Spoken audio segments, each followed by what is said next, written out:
Yeah. Hello. Oh, it's time. It's that time. Cygnus. It's that time. What time is it? It's Eternal Casual Friday time. Ah. Okay, so this is part of an ongoing tournament series, the Eternal Community League. Casual Fridays, every Friday at 6 p.m. What other kinds of events could you enter if you were looking to participate in this league, Cygnus? Well, going from the start of the week as Monday as the start of the week, not Sunday, you That have checks the out. Mondays, yeah. ECL Tuesday and Thursday weekly events every Tuesday and Thursday. The Tuesday event is That all checks out. It makes sense. yes, yes, it does. Tuesday event's targeted towards North American players with its start time. Thursday event is targeted towards European players with its start time, but if you're around for either of them, no matter where in the world you are, you can join and have some fun playing Eternal. Now, those events are less casual than today's Casual Friday, as they award invitational points for each win, as opposed to just for participation, though they still award participation points as well. I'll explain what those invitational points go to a bit later. But the ECL Sunday Challenge on Sundays, what a surprise. It's almost like we put the name into each of our things to say what day of the week it is. So that is a conquest style tournament. The very competitive Swiss to top 8 cut that you're used to seeing out of high level Eternal play. Conquest being you bring 4 decks, your opponents ban 1, and then you duke it out. First 1 to 3 wins takes the round. Fair enough. And that one is the highest point possibilities tournament. That is one of the more competitive formats that the Eternal Community League runs every week, culminating in at the end of the month the Eternal Community League Monthly Invitational. Tell me more, Cygnus. Well, the Eternal Community League Monthly Invitational is, as you can guess, monthly and an invitational. That is an event that is going to have a cash prize, which is currently $105. And fives. We've grown 5 since last week. Yeah. The sky's the limit in the Eternal Community It League. really is. But yeah, it's an event that you can participate in by being one of the top 16 points holders in the Eternal Community League. In a month. Fantastic. So this month's it's on the last Sunday of every month. So that month is that day. This month is August 26th, I believe. I believe that is correct. Awesome. All right. Well, let's jump into the actual event at hand, Eternals Casual Fridays. Let's look at the 2 players who will be both earning 1 ECL point for this match, Seafar and Prometheus. Well, it's participation points for being in the tournament. You get 2 points for being around for at least 2 rounds. Oh, I thought it was a point per round played. I suck. Nah. I'm fired. Yeah, I'll see you guys later. That's okay. Okay, let's talk about Seafar's deck. Because good lord. Safar is on a very spicy brew. I'm into it. So the goal is to use, the text is really small, the Yeti. What's it called? Well, it's not a Yeti. Oh, it's the Grenadin Cannoneer. Cannoneer? Coal Scrounger. Coal Scrounger, is that what it is? Okay. Flame Belcher in particular is the one that is going to be producing the firebombs that go into Prometheus's deck. Notably, though, only the bottom half of the deck. Yes. That is where our good friend Lumen Reclaimer comes in. What Lumen Reclaimer does is it gives you the option to shuffle one player's void into their deck. The keyword there being shuffle. Therefore, giving the 10 firebombs at the bottom half of their deck, distributing them evenly, thus giving you a chance to do 5 damage to your opponent's face in the first half of the game. Okay, then I can spectate Safar if that is the case. I believe I have Safar as a friend. Maybe I don't. Would be awkward if we cannot provide hand cam for Safar. But we're preparing for the round. Sorry about that. um, and then Prometheus's deck is Elysian mid range. No, it's Elysian tokens with Shimmer Pack. Yes, Shimmer Pack. That was an event that did well recently. A deck that did well in a recent event.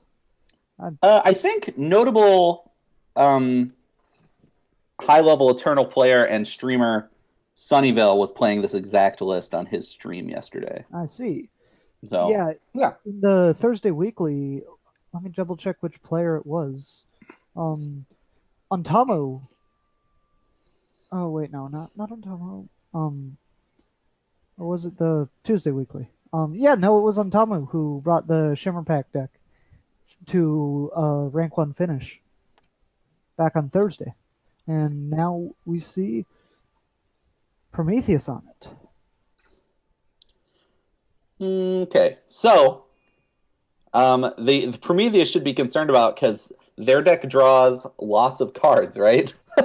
So the scary thing for Prometheus is if they let Sifar shuffle those what are they called? The fire bombs into Yep. the deck, then There's a very high chance that they're going to be drawn by Prometheus. So it's a race to firebomb damage versus shimmer pack damage. It's also a race to who hits first with Teacher of Humility, as both decks are running 4 copies. Just as many ways to force your opponent to draw as possible. Yeah, especially if those cards that you draw are uncastable.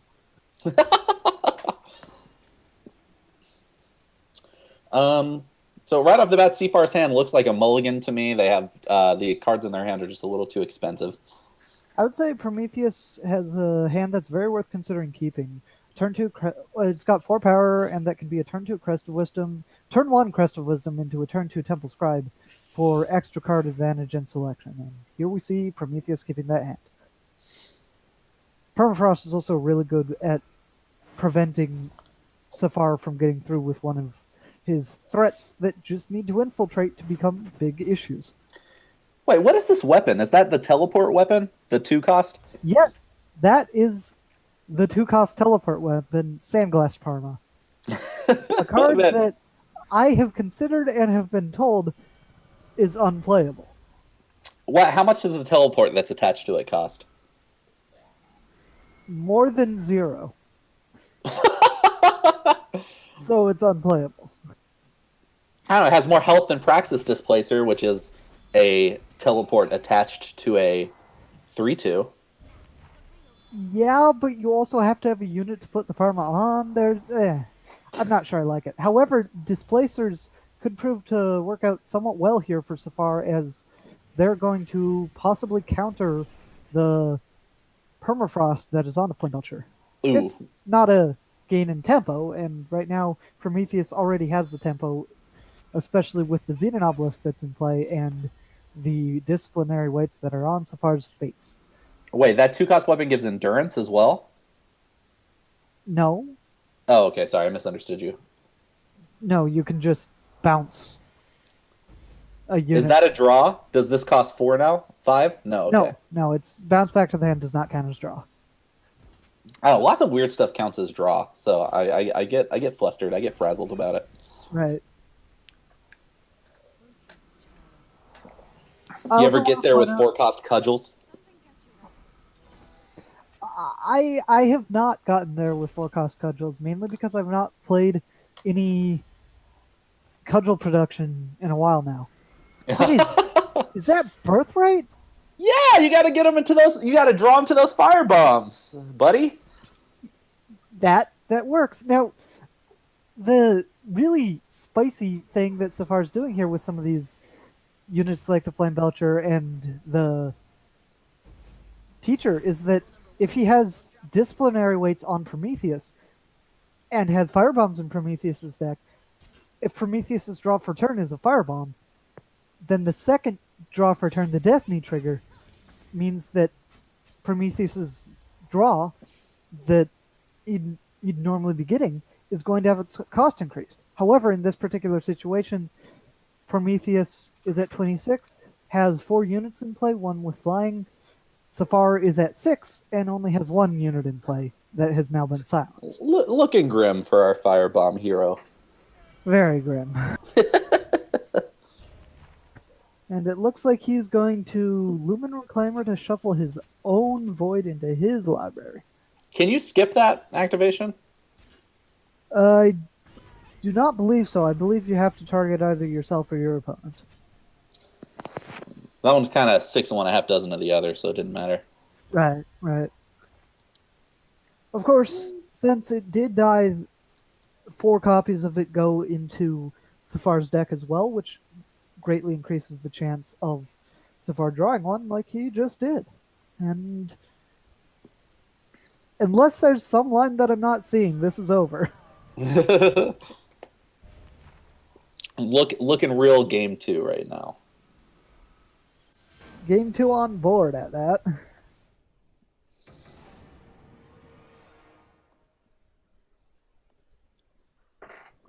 All right. So what Seafar needs to do in game 2? Don't get hit by Teacher of Humility. And hit with Teacher of Humility. It's that simple. Yeah. I wonder if Safar should be playing the Yeti Snowflingers or whatever that. The Yeti that allow your other stuff to get their infiltrate effects the moments they enter the battlefield. Maybe a slightly better option than Birthright. Maybe.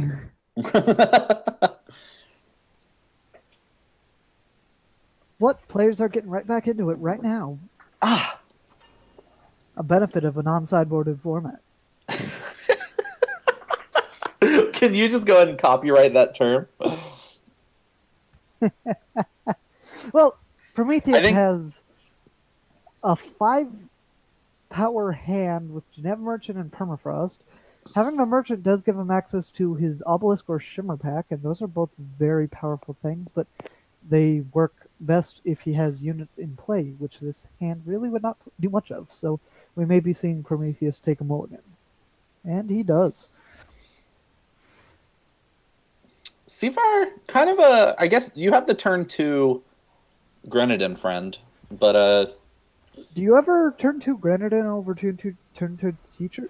You can't turn 2 Teacher because your power's depleted. Oh yeah, you're right. That's a temple tactic thing. But yeah, given the option, Teacher every time. Right. Now this Flame Belcher is probably going to get permafrosted. Prometheus just has too many good ways to stop Safar from getting through.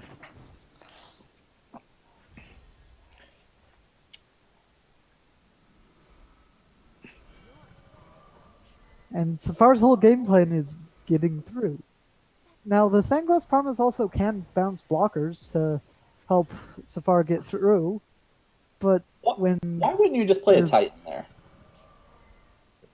Because a Titan can get bounced, and then a Teacher of Humility could get through, except there's the Talir's favored to chump. But yeah, I agree with the Silence. The Silence is more permanently dealing with the Teacher's insane infiltrate effect. But now there's 2 more Teachers. You gotta love a game where you play 3 Teachers of Humility and probably still lose. Wow, you're jumping the gun. Look at the board, Cygnus. I see the lines. I see the odds. You know, if Safar had that crystallized right now, that'd be pretty great. If only I had cards I did not put in my deck in the deck builder. I mean, it's also a faction that he's not playing, but, you know, whatever. See me in FTP. Okay, so now the strategy for this deck, but it's also potentially the strategy for some Shimmer Pack decks. But right now, the Shimmer Pack deck just seems to be mainly playing as Elysian mid, and that's what it's totally happy to do. Well, I mean, there is a grand total of 1 copy of Shimmerpack in the entire list. Yeah, but it's essentially 4 copies because it's in the market. 8 even because there's 8 merchants. Oh, are they running all 8 merchants? What Yeah, a that's savage a animal. strategy that a lot of Elysian decks have been doing. That's why you can see both obelisks and unseals in the market.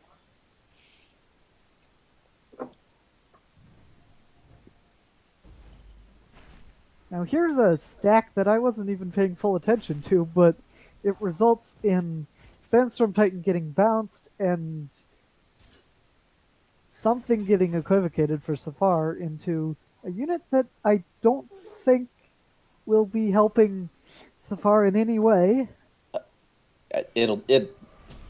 That's a solid Titan chump I'm looking at right here. Yeah, it can trump a Titan, and at this point, Prometheus is on a theoretical clock to draw into firebombs. Statistically, what are the odds of drawing 4 consecutive firebombs here? No comment. Someone do the math real quick. Low, but I mean,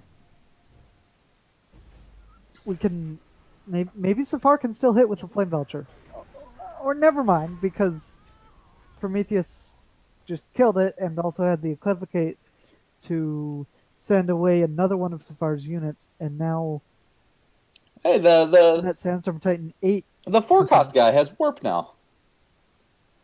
We said that 2-drop was useless. Joke's on us. Yeah, that does help, I suppose. I mean, there's no spark effect, which is a shame, and it's going to die to crystallize. I'm just saying, you could have drawn it next turn. That's an even worse fate.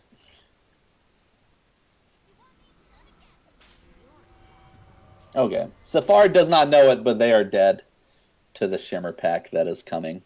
Ooh. Who needs Shimmer Pack? You just play +4/+4 stat relic.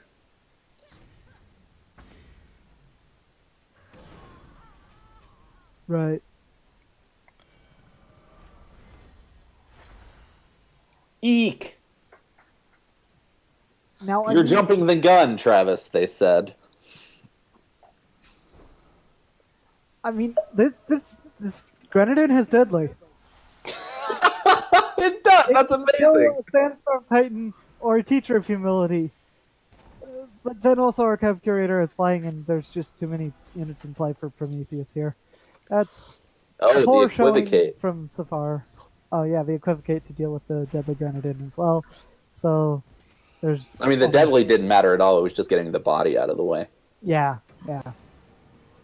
Well, that didn't turn out quite so amazingly for Safar, but I'm still glad that Safar brought this deck anyway. This is what Casual Friday is for, Cygnus. We put ideas into the world. We speak them into existence and follow our bliss. Like if the you want to sweet play, deck that Cross is playing. Yeah. Wait, no. my prejudice against 3-color OTK decks is not Friday is not the time. It's 4-faction OTK. Blah blah blah. And it's also not a Blitz deck. It's the OTK deck. That's what I said. Yeah, I know. But it seems like you don't seem to be thinking very highly of it. But it's a perfect Casual Friday deck in my mind. No comment. I'm leaving this by the curb. I can't believe you're forcing my prejudice out into the public's eye. That's a big part of what I seem to do here as a caster. I'm an OTK hater, okay? Sue me, chat. Okay, do we have a backup match here? They seem to be long in the tooth and late in the game. Oh, goodness. What a board state. What have we just walked into? We have walked into Alpha versus Eclipse. What is Eclipse playing? Oh, is this... Eclipser is on an Icaria blue list with Caleb's Choice and Jawbone Greatsword in the market. Alpha's list looks like a take on the Praxis ramp decks or the Rakano ramp decks that have been fairly popular recently.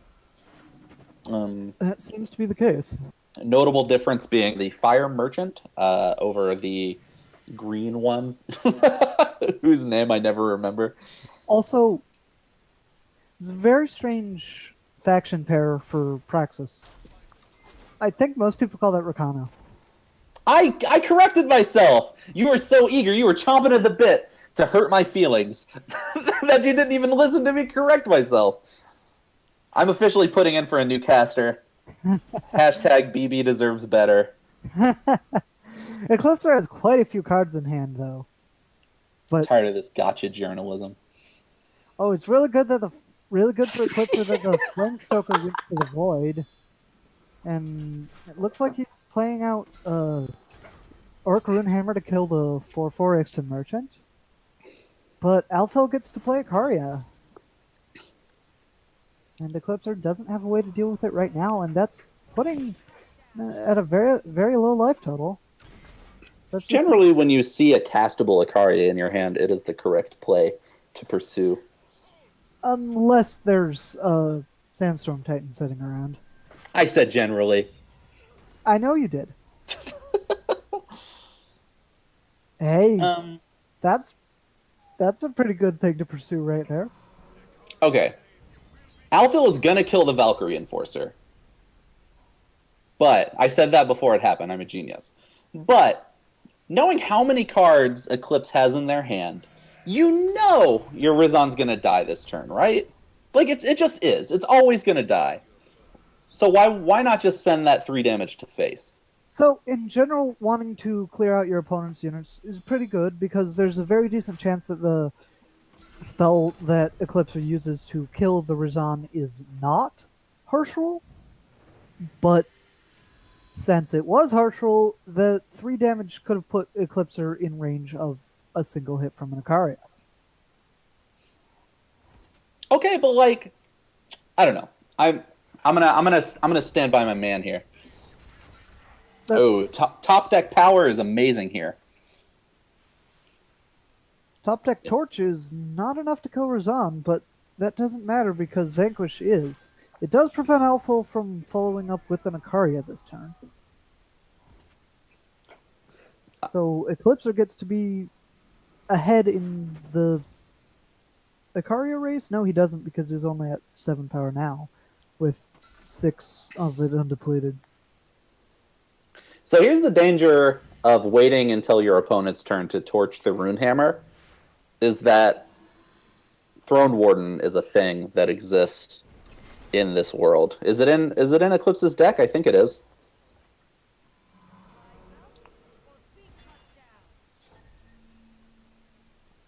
Yes, Eclipser is indeed running.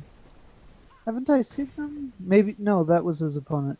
No, Throne Warden's a card that Eclipser has cut to go into the 3rd faction, I believe. Oh, okay. Well then, what do I know? That's a good question, but Alpha's going to need a top deck. Yeah, we're at 5 now. Yeah, Alpha goes to 5 now, yes, and that means that one more attack from either Eclipser or Icaria will be lethal. But a 9/8. That's not quite Icaria top enough. deck is not quite enough because of the Valkyrie Enforcer in Eclipser's hand. Is this game 3? Do we know? Nah, I don't know. You can ask the player, I suppose. Oh, added insult to injury, the baby Icaria's stats get even smaller.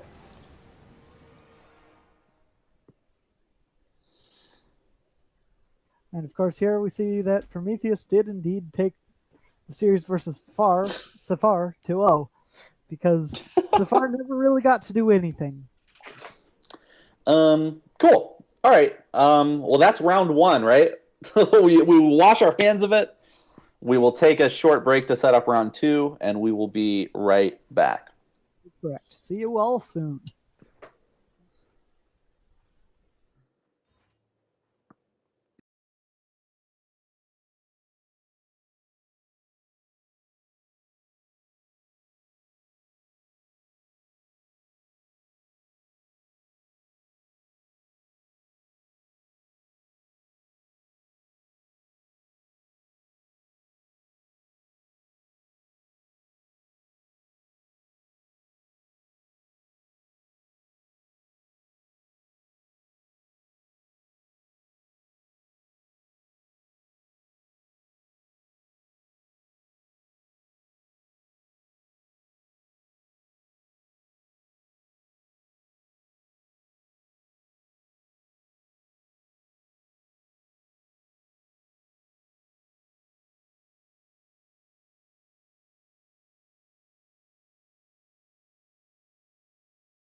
Round 2!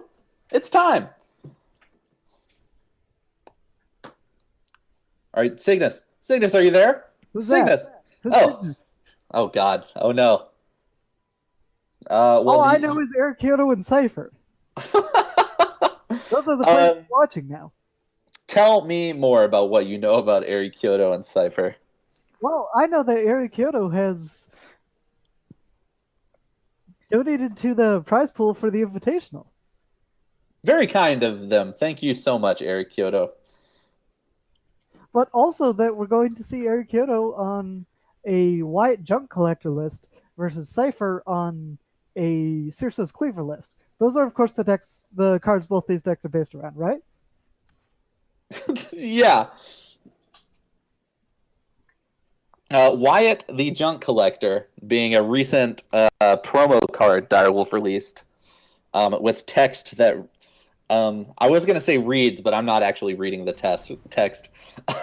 In summation reads, if I hit the enemy player, I get to draw the top card of their deck. Yeah, it's like looting because you're drawing a card and then discarding a card, but you're also drawing the card off of your opponent's deck, not yours. And then eventually you can also play a Smuggler's Stash, which gets back gunslingers and weapons. Well, it doesn't have to be gunslingers, GMs, and weapons, but frequently gunslingers in this particular matchup or deck. And the ones you discarded with Wyatt to begin with. It's foolproof. It's the perfect plan. Yes, cyclical, really. Okay, so while Eri Kyoto tries to assemble Exodia via gunslingers and weapons, Cypher will be drawing cards. ... Praying they draw hailstorms. And blocking Icarias. Wait, there aren't any Icarias here to block. So what good are those wasps? Well, it turns out actually probably still decent because there are a lot of units that Eric Kyoto plans to attack with, and they don't necessarily all have quick draw. Who says Elysian's removal is bad? And then you've Cypher got... does because Cypher decided to add in another faction to get better removal. Cool. Well, let's see how this goes in game. Big fat TPS versus little itty bitty Stone Scar gunslingers. So Cypher's on a all depleted power hand, but with a Seek power, allowing him to then have Seed of Mystery undepleted. It wouldn't wind up being very efficient with the cards he has, so he decides to mulligan, and now he's on a hand with no primal influence, but he has turn 2 Temple Scribe to increase his chances of getting the one primal he needs to start playing those strategizes. Eri Kyoto's like, oh, I got a turn 2 Wyatt. Let's go, baby. Yeah. So Wyatt, in vanilla stats, very comparable to Rakano Outlaw. Yes. Does Wyatt have a keyword? Quick draw. It has quick draw? Okay. Yeah. Literally never cast a Wyatt in my friggin' life. I was busy during the days of the promotion, so I didn't actually get copies of Wyatt myself, which I feel bad about because now I'm going to have to spend Shiftstone to get them at some point, and I probably will because it does seem pretty sweet. I mean, he's seeing play, so that's cool. Can I tell you a secret, Cygnus? Go for it. I actually had to craft the Wumps I use in my world-famous Yeti decks. I did not earn my Wumps legitimately. Just to let you know. Uh-huh. You just shared that secret with me and all of chat. All right, chat. Chat, I'm looking at you, chat. Be cool about this. Okay? This is... Do not tell anybody. Turns out 3/3s attack pretty well into 1/1s. Especially when there's only 2 1/1s attacking into. However, they die pretty well to hailstorms.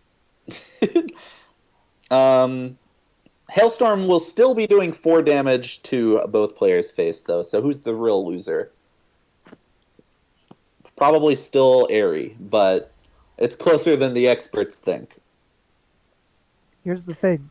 Eri Kyoto could also be playing another unit that will also get a hailstorm. Don't do it. Don't play into Hailstorm. They've drawn so many cards, Ari. Oh, and equivocate to reduce the amount of stuff that's happening. Is it just me, or is that a really bad play? I don't like it. You know you're Hailstorming. You'd think. Just block. You'd think. And here's another hailstorm. Yeah, I would have just chump blocked there, taken the 4 off the instigators, and then dealt 4 to Arqueodo with a hailstorm. Well, Chump. Well, okay, And never mind. instead, Arqueodo's managed to deal more damage with the tripwire grenade that the instigator got equivocated into. You say Tripwire Grenadin, I say Torch, because they did the same amount of damage. Milios Azelio, heir to the rebellion. That's a card. Card that I've always thought, this looks good, right? But it doesn't see play. Until Arqueodo has decided to play it. Definitely one of the most, like, underperforming cards based on where I thought it would end up. In this deck, though, I think it's called Hot Barrel Revolver. The one it lets you do 3 damage if you play it on a gunslinger. I believe that damage does get double damage if the Milos also has double damage. That is likely correct, but this Milios is just dead. And here's Wyatt. What's in this market? What are we getting out of the market? Well, hopefully something that plays around hailstorms. Ah, yes, that's something that's pretty good against control decks. Nice wasp. Cypher does have Disjunction in the market, though, so if he finds a merchant, he'll be able to deal with that, and he'll definitely need to be doing that because an Infernus every turn is a very good way for Arqueodo to close out the game against Cypher here. So it will be. It is a 2-turn setup, but once Cypher gets the Cerso's Cleaver onto the Feast Caller, the Flamestokers stop being spooky. You might be peeking your mic a little bit. I'm not entirely sure. Am I? Okay. Another way to stop the Flamestoker from being spooky is by being bigger than the Infernuses. And Cleaver can do that. You know, I just want to point out that there is a world where Arqueodo hits with Wyatt and takes a Cerso's Cleaver that he then gets to place onto Hellfire Oni. What a world. What a time to be alive in that world. And if he has 9 power, he gets 2 feeding times. Why 2? Because Hellfire Oni. Oh, yeah! Okay, I get it now. Everything makes sense. It looks like Annihilate's going to be going down onto the Hellfire Oni at some point, but that also means that here's another Infernus. Why not Annihilate play the Cleaver onto Infernus? That is like a 1 for 0. Yeah. I mean, Cypher really wants to hit with the Feast Caller because drawing additional cards is strong, and that's one of the cool things Cleaver can do. If you put it onto a Jotun Feast Caller, the killer counts as an attack. Counterpoint. Not taking 5 damage every turn is also strong. You know what's a good way to not take 5 damage every turn? Tell me. Play Aurelian Merchant, send Crest of Wisdom to the market to go get that Disjunction, and break Flamestoker. Hear me out. What if you get Cerso out of the market?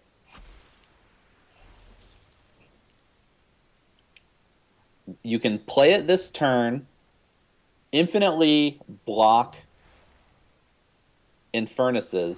And tell Arqueodo plays 2 torches. I'll take that trade. I'll run that risk. Or a Shogu tactic. A Shogu tactic on the pig Oh, still kills. a little person. piggy with a tactic on it. That's adorable. Well, we can see that Cypher here chose to use the spellcraft to get the feeding time so that he keeps the killer on Jotun Feast color and is able to use that at a future point. He's now This game dealt is actually just 8 over damage. with. Yeah. They, Eric Kyoto doesn't come back from this. That's amazing. We're done here. I mean, it's not lethal on board, but with the help of that Channel of the Tempest, it is game. So let's see Cypher show off that Channel of the Tempest to Eric Kyoto to prove it, and it's going face. Torch your own face, Ari. Go out the honorable way. And Thank you. All right, Cypher overcoming some kind of loosey-goosey plays to take game one. The results-oriented thinkers among you will say they That won, worked. doesn't matter. But I'm hoping to see some tighter play, some more thought-through lines, and a little bit more Cersos. I think the disjunction was the correct play. Okay, but then the other one before that, where you're not blocking with the Feast color is kind of weird, but I suspect that Cypher was weary of a temple tactic.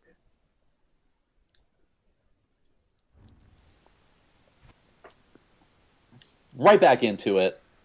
Goodness gracious. Casual Friday moves at blazing speed.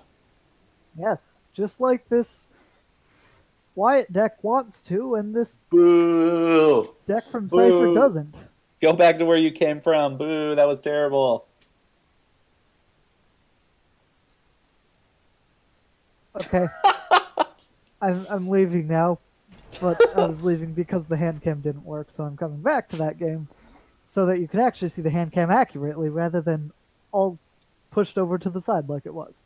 Ooh, Cypher's once again on a non-primal hand with two Seed of Mystery and no real way to dig for something else. That could be...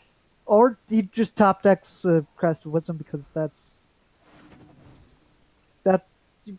Play 3 faction, get rewarded, right? There's no downside to it. You still need one more to cast the very important Hailstorm. You're not wrong. I rarely am, Cygnus. Oh, speaking of very important hailstorms, bye-bye. Yeah. Don't you dare even think about taking the cleaver out of their hand. My guess is that Eric Kyoto is just taking a moment to take a quick screenshot so he knows what's in Cypher's hand. That's something I'd be doing if I were sabotaging an opponent in a tournament.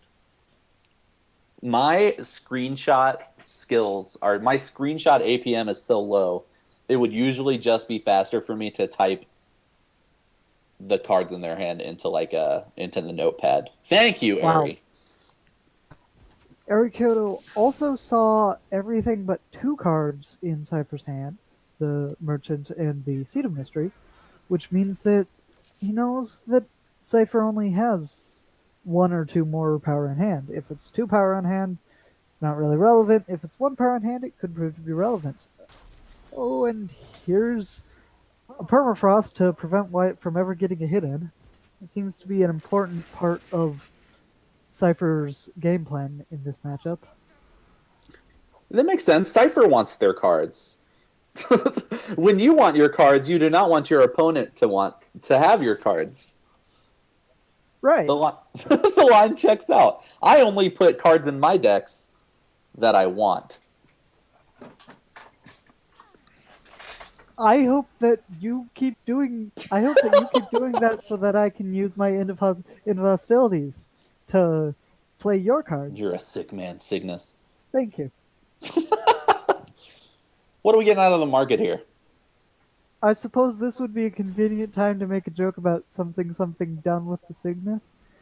But instead, we're going to get a banner just to further get more power for Cypher. But still, that's not the requisite 2 primal to make use of Wisdom of the Elders, even though there's no more Hailstorm to make use of. How do you feel about blocking Rakano Outlaw rather than Argenport instigator there with the merchant. I'm trying to figure out what the benefit is. What possible benefit could there be to doing that? I know what the benefit is. Tell me You're more. afraid that Kyoto is going to play another sigil and one of those gunslingers in hand. Uh, Whoa, swinging with a frog. Yeah, maximum aggression. It also makes sense because if Cypher blocked the frog, the torch would still kill the merchant. Man, we are one power away from Eric Kyoto just getting loosey goosey with this game. Until our good friend Black Sky Harbinger showed up. Black Sky Harbinger definitely will help Cypher as long as Cypher survives this turn, and it looks like that is going to be the case. But that draw is a 6/6 champion of Chaos already that doesn't even have either of its influence requirements met. So that could suddenly deal a lot of damage. Ooh, never punished. Cypher taking a turn off to try and catch this 6/6 with the Wasp. And it's going to happen. One fire source blows this play just out of the world. I do like Cypher's choice there because at some point you have to be playing to win rather than playing to not lose. Disallowing your opponent's ability to reduce your life total to 0 is usually a fair way to win a game, from my experience. I feel like giving Eric Kyoto more turns with that Champion of Chaos in play is just everyone increases the chance that Cypher will just suddenly lose. So getting it off the board is the plan that I'd go for. It's one turn. You already know that Eric Kyoto would have to top deck to be able to get it, and he didn't top deck it there. But now Eric Kyoto is also getting some life still using that Vicious Highwayman. Ooh, Hailstorm! And we're done here. Pack it in. Well, I mean, Eric Kyoto still has several units in hand, so this Hailstorm's also only killing 2 units, really, because the other 2 were already permafrosted. Cypher, once they play the Merchant, will have enough. Never mind. Top deck the power, get the Channel of the Tempest, shoot the Hellfire Oni with the Channel of the Tempest, draw 3 more cards, drown Eric Kyoto in card advantage. Eric Kyoto was not able to deal damage fast enough to prevent Cypher from stabilizing, and at this point, Cypher's superior late game is just going to take it. This just in: Black Sky Harbinger, Hailstorm, Channel the Tempest. Good cards. If you can cast them, and we see today that Cypher was able to cast them. If we have learned anything today from Cypher 83, it's that it is good to draw the requisite influence and power requirements to play the cards in your deck. And Don't let also anybody to draw ever the tell you cards different. in your deck that aren't just power and influence, because if you draw just power and influence, then you don't get to play anything other than power and influence, and then you die because your opponent plays things other than power and influence. And you're just sitting there with nothing doing. And that's the difference between a good player and a bad player, Cygnus. Yeah, it's all about luck. That's you heard it here first. That's exactly how Basuma feels Eternal is. It's only based around luck. I believe my feelings are being misrepresented in the Great Parliament Twitch stream. I need an adult. Well, that's going to be tough. I don't think anyone of us here are adults. We're on Twitch. Fresh out of grown-ups here at the Great Parliament. Yeah, we're watching people play a digital card game. we can't be allowed to consider ourselves adults. That's I mean, fair. really.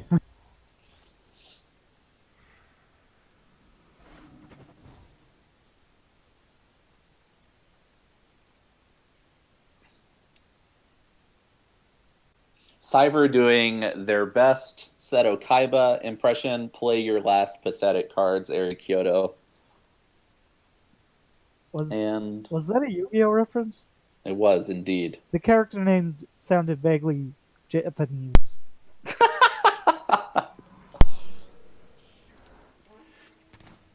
I mean, am I wrong? No, you're not. Anybody looking to get better at the Eternal digital card game should really watch Yu-Gi-Oh! The Abridged series. Oh Whoa, yes, whoa, they whoa, whoa, should. whoa. Yes, yes, Whoa, yes. guys. Phoenix, on. then, hey! Hey, I'm going actually, but yes, they should. Go and watch it. Little Kuribo You heard is it here first. amazing.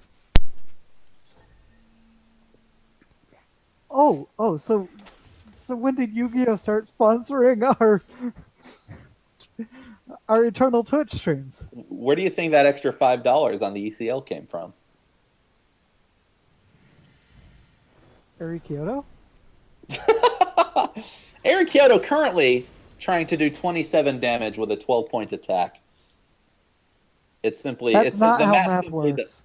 It doesn't add up. And Cypher shows that top decking removal works. This was always an input test to see if the A plus space keys on their keyboards worked. They did it. Cypher taking it down 2-0. Welcome to the end of round 2 of the Eternal Casual Friday. Eternal Casual Frat.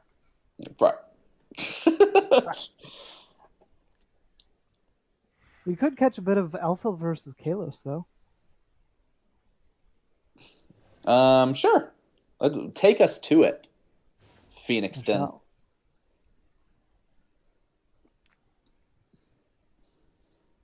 Dr. Hero so kindly in the chat recommending DBZ abridged. Phoenixton letting us know that we should watch something in French. And I don't know, guys. Kalos versus Alpha. Kalos has Azurite Prixis in play. When one of your units dies, discard the top card of your deck. If Azurite Prixis is on the bottom of your deck at the start of the game, play it. So that second line of text is pure trinket text. So the point is that it is 0-cost relic that says when one of your units dies, discard the top card of your deck. Have we figured out yet why Kalos wants to be discarding the top card of her deck? Allow me to check on eternaltournaments.com. Maybe because it's possible the top card of her deck is Water of Life and you don't want to ever play that card? There's Roland's Memorial. Maybe Phoenixton should be casting this. At the end of your turn, if a unit went to your void, give one of your units +1/+1 for each spell in your void. Okay. And Ephemeral Wisp goes to the void and comes back. Vodacon's staff goes to the void and comes back if Kalos has 8 power. But Alphil has Rajan in play, and Kalos doesn't have any way to deal with that Rajan. If only their ephemeral wisp were bigger. Yeah. And this Ephemeral Wisp gets smaller because it goes away. Crest of Vengeance will allow that Ephemeral Wisp with Killer to come back, and we could see Kalos attacking with the Wisp into Rizan just to discard the card that's on top of the deck. Wait, how big? Also currently scouting a Water of Life, and that goes to the bottom of the deck. I don't know why they had to think about it so hard. Yeah, I don't know. But Kalos is running copies of Water of Water of Life. You know, sometimes you look at a deck and you think, I wonder what this deck's win percentage is. And sometimes you look at a deck and you think, has this deck literally ever won a game? And seeing a deck with Azurite, Prixis, and Water of Life You're more likely to think the second than the first. So, can somebody please get Kalios on the line? The only question I want an answer to is: has this deck literally ever won? Well, it's probably not going to be right now if it ever does happen. And Kalos is now at 2, and Alphil is at 30 with 1 armor. That 1 armor. That's the killer right there. We could have Actually, done the 30. killer is. The Don't killer finish is that the sentence. wisp. Cygnus, no! Cygnus, no, why? You're better than that. No, I'm not! How do you not know this by now? Orc Runehammer, just to add a dead Copperhall Elite to injury? You That play the doesn't sound Runehammer quite as because good you're a as bully, insult to injury. and you swing with Icaria to put them out of their misery. Yep. All right, and with that, another round Has concluded. has concluded. We will be right back. Bye.